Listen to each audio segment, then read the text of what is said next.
Ils seront classiques mais différents, décalés et modernes, décontractés sans être négligés. Les créateurs de mode venus présenter à Paris leur collection masculine été 2017 s'inspirent du passé pour tenter d'égayer un monde traumatisé. Pour Paul Smith, la proposition est simple, sortez de chez vous. Pour la collection, c'est coloré, joyeux, inspiré par...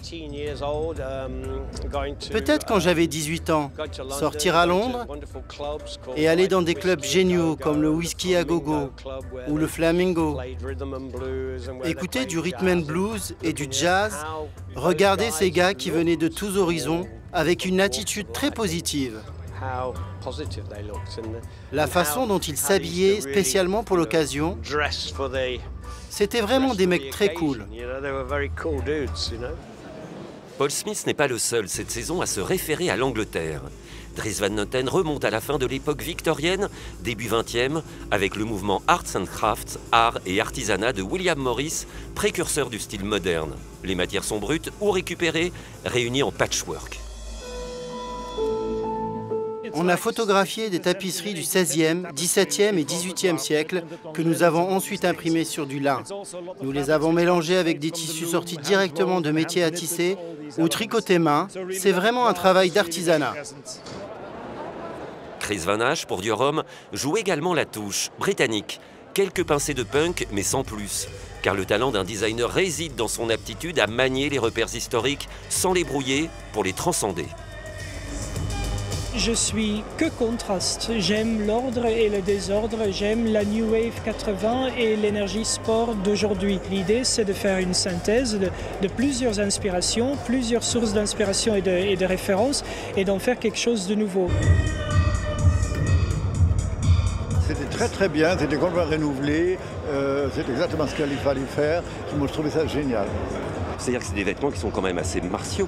On est peut-être à une époque où les vêtements martiaux ne sont pas mal venus.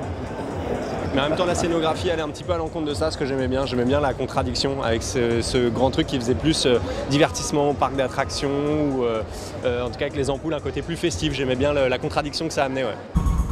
Les voyages dans l'espace restent pour les créateurs de mode une source d'inspiration inégalée. Le sud-coréen Junji, adepte des teintes monochromatiques et des tailles extra larges, est allé consulter les concepteurs des combinaisons anti-gravité des pilotes de chasse de l'armée de l'air.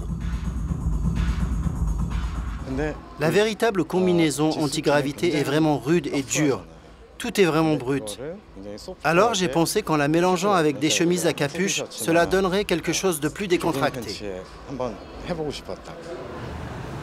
Dans une allégorie à la mission Apollo 11 qui a posé les pieds sur la Lune en 1969, la griffe chinoise Sun Quanz regarde également le ciel, exprimant avec force mais non sans humour l'idée que science et religion ne sont pas incompatibles.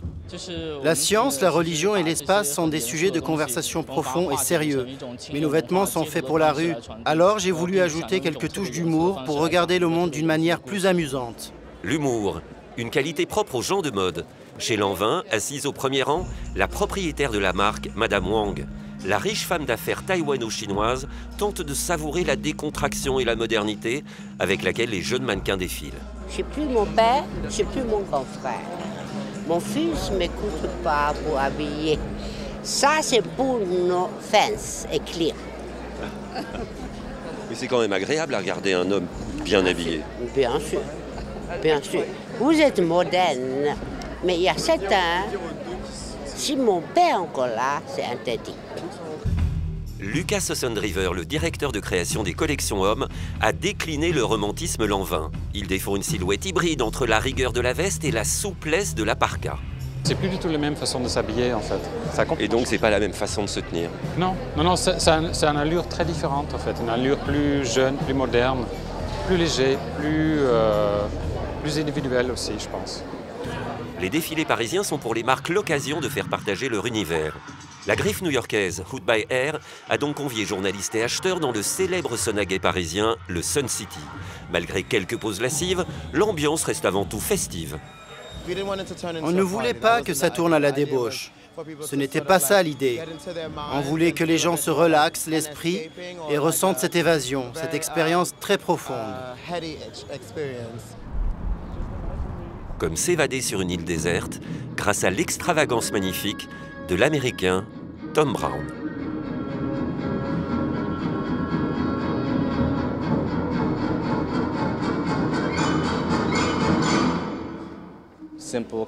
Simple, californien, jovial, coloré, estival.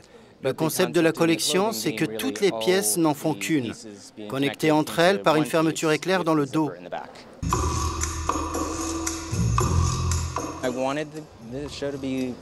Je voulais que ce soit un spectacle jovial, lumineux, amusant. L'idée du requin, c'était vraiment ironique, pour s'amuser. N'hésitez plus, messieurs. Adoptez de nouveaux points de vue, partagez de nouvelles expériences, vivez de nouvelles aventures. Après tout, ce ne sont que des vêtements.